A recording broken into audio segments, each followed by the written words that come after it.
Moving on next, I would like to call upon, it gives me immense pleasure and a sense of joy to call upon on the stage here on the mic, a gentleman who has done years of exhaustive study and he has greater knowledge of the law and the constitution, and he has given his bright years giving the right verdict. We would like to call him on here to bless us, to bless Atishay, to bless NPAsource.com and all of us this evening. Please put your hands together for the Honorable former Justice Rajasthan High Court, Shri P.C. Jain.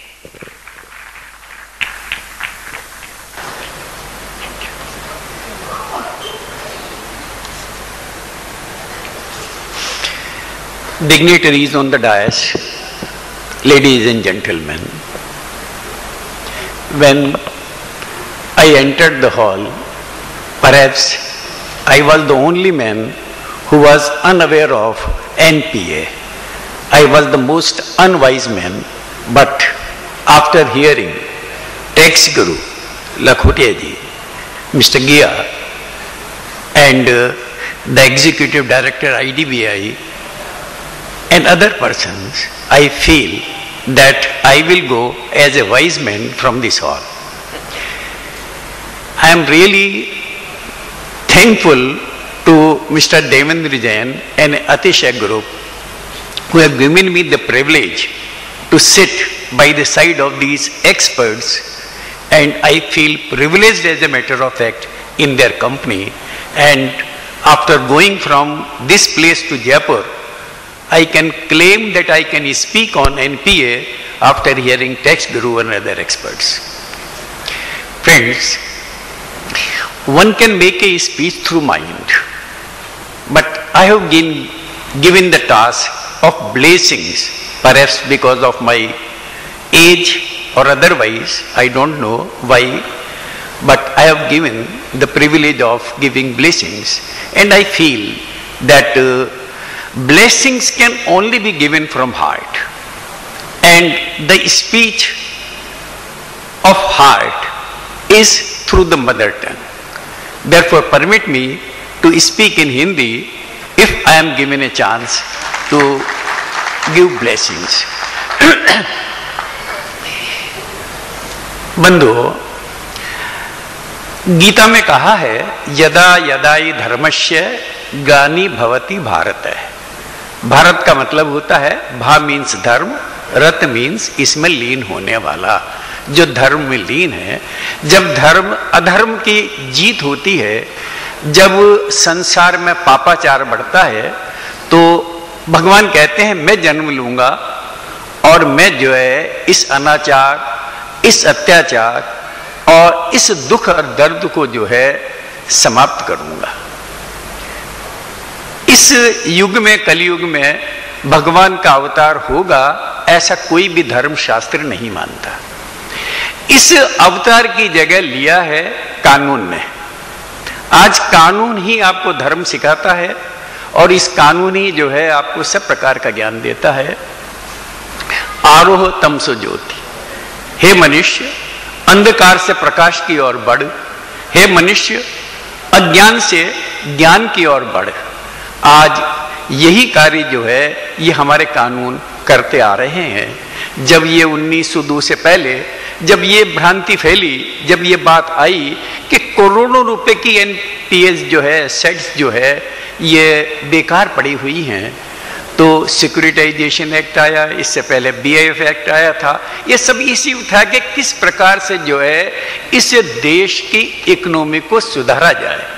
किंतु आप जानते हैं कि कानून बनने में बहुत देर लगती है, और जब कानून बनना प्रारंभ होता है, जनता इतनी समझदार है कि उसकी अवज्ञा करने में वो आगे बढ़ जाती है और वो कानून पीछे रह जाता है। मैं एक उदाहरण दूंगा आपको कि किस प्रकार से देखिएगा, आदमी अज्ञान ज्ञान जो है कहीं से भी आ सकता है। आरोह तमसो ज्योति, आप कहीं से भी जो है let the Nobel thoughts come from any direction, ये ऐसा कहा जाता है कि let the Nobel thoughts from any direction. एक प्रसंग आता है कि जब लाल बहादुर शास्त्री ने लाल बहादुर शास्त्री की जो प्राइम मिनिस्टर रहे हैं हमारे, उनकी एक आदत थी कि कभी भी कोई आदमी उनके पास बात करने के लिए आता था और कोई उनसे पूछता था कि इसमें सलाह क्या है, क्या हो सकता है, तो वो जो है उनका कोई भी सर्वेंट होता, नौकर होता, चाहे चपड़ासी होता, चाहे उनका पियोन होता, चाहे सिक्योरिटी वाला आदमी होता, उससे पूछ ले क्यों भाई तुम्हारी क्या सलाह है। लोगों को बड़ा आश्चर्य होता था कि प्राइम मिनिस्टर है और अपने चपड़ासी से पूछता भाई तेरी क्या सलाह है। तो एक व्यक्ति से रहा नहीं गया और उन्होंने पूछा कि ये आप ऐसा क्यों करते हो। तो उन्होंने कहा कि मैंने एक किताब में पढ़ा था कि एक एडिसन नाम का एक आविष्कार था जिसने शायद इस बल्ब का आविष्कार किया था। उसके घर में जो है एक बिल्ली ने बच्चे दे दिए। वो कमरे में रात को बहुत उधम मचाते थे। तो उनने अपने सर्वेंट से कहा, सिक्योरिटी वाले से, कि ऐसा करो भाई, ये कमरे से बाहर आ जाएं तो एक छेद तो बिल्ली के लिए कर दो और एक छेद उसके बच्चों के लिए कर दो। वो सर्वेंट सुन रहा था कि कैसा मूर्ख आदमी है, दोनों एक ही छेद से निकल सकते हैं। तो उन्होंने कहा साहब एक छेद ही काफी होगा। तो उन्होंने कहा भाई वास्तव तुम ठीक बात कहते हो। तो मेरा मतलब ये है, एक असाधारण आदमी भी कई बार ऐसी बात कह सकता है जो असाधारण बात है। और आज इस पोर्टल को बनाने में जो अतिशय ग्रुप ने जो आज ये पोर्टल तैयार किया है, ये वेबसाइट तैयार की है, ये असाधारण व्यक्ति की, एक साधारण व्यक्ति की एक असाधारण सूझ है। इस सूझ के लिए जो है, आइए हम सब इनको बधाई दें। क्योंकि मैं ये तो नहीं कह सकता कि क्या चीज है और क्या चीज नहीं है, लेकिन ये वास्तव में आज टैक्स गुरु के और जिया साहब के और लखोटिया जी के इनके बात सुनने के बाद मैं ऐसा समझता हूँ। और जो अभी इस पोर्टल के संबंध में सारी बातें जो है आपके सामने बतलाई, ये कह सकता हूँ एक विलक्षण प्रतिभा की बात है, जिसे आसानी से जो है हम समझ सकते हैं कि कितनी बड़ी धनराशि, कितनी बड़ी इनकम का सोर्स, कितनी बड़ी आर्थिक, इस देश की आर्थिक सुधारने में जो है ये हमारी जो है जो प्रॉपर्टी में ये पैसा जो फंसा हुआ है, इसको किस प्रकार से काम में लिया जा सकता है। एक जादू की छड़ी है। इस जादू की छड़ी से लखोटे जी ने तो बिल्कुल ठीक बात कही है, आप पैसा बना सकते हो, कमाई के लिए एक रास्ता छोड़ दिया है। ये वास्तव में जादू की छड़ी है। और आज आपके सामने इस पोर्टल का जो उद्घाटन जिस प्रकार से हुआ है, जिस लोगों ने जिस प्रकार से इसको देखा है, ये करिश्मे से कम नहीं होगा। प्रश्न इतना ही है कि जो आज एश्योरेंस आपको जो है अतिशय ग्रुप की तरफ से दिया गया है कि किस प्रकार से इसकी तैयारी रखेंगे, किस प्रकार से अन्वेषण करेंगे, किस प्रकार से इसकी जानकारी ईमानदारी के साथ इसकी जानकारी देंगे। अगर ये इस सब कामों में कुशलता से आगे बढ़े तो निस्संदेह जो है वो दिन दूर नहीं जब ये संपत्ति एक इस भारतीय आर्थिक विकास को आगे जन्म देने में जो है, आगे प्रगति करने में किसी भी प्रकार से पीछे नहीं रहेगी।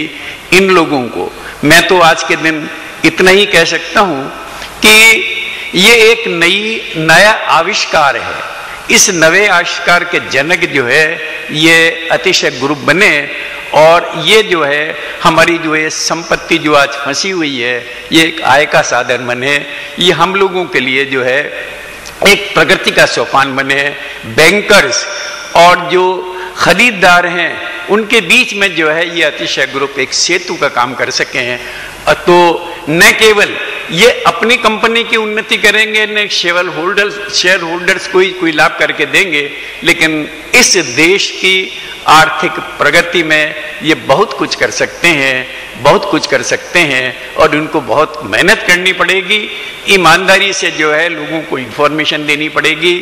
और मुझे विश्वास है जिस प्रतिज्ञा के साथ इस पोर्टल को प्रस्तुत किया गया है, इसमें इस बात की कोई शक नहीं है कि ये लोग जो है बहुत ही धुरंधर तो हैं ही, लेकिन इनकी सूझ जो है एक बहुत ही चमक लिए हुए है। कभी कभी क्या होता है कि बहुत छोटी सी बात को एक बहुत बड़ी बात को जो है समझाने में कठिनाई होती है। एक थ्योरी ऑफ रिलेटिविटी जब आइंस्टीन लेकर आए तो उनसे कहा, बड़ी कठिन थी, आज तक भी लोगों को, वैज्ञानिकों को उनकी थ्योरी ऑफ रिलेटिविटी समझ में नहीं आती है, आज भी नहीं आती है।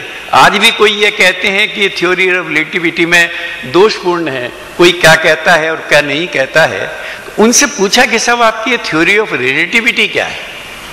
तो उन्होंने कहा भाई बड़ी सीधी सी चीज है कि if you sit by the side of the fire for few seconds you will feel as if you were sitting for hours together. But if you sit by the side of a beautiful girl for hours together, you will feel as if you were only few minutes you were with her. So that is the theory of relativity.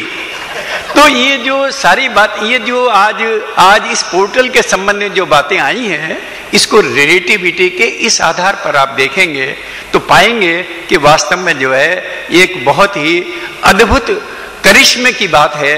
जो सूझ इन्होंने अपने आप को दी है, जिस सूझ का जन्म दिया है, उस सूझ से जो है ये जनता का, आप सबका फायदा हो। और मुझे विश्वास के साथ कह सकता हूं कि आप लोग जो है इस अतिशय ग्रुप पर विश्वास कर सकते हैं। अतिशय, अभी गया साहब ने बतलाया, अतिशय का मतलब होता है, हमारे जैन में ये आता है कि साहब जो है सवाई माधोपुर ये अतिशय क्षेत्र है। अतिशय क्षेत्र मीन्स चमत्कार, एक ऐसी चीज जो अद्भुत हो, जो विलक्षणता लिए हुए हो, जो साधारण रूप से नहीं हो, तो ये अतिशय वास्तव में जो है अपने नाम को सार्थक करे।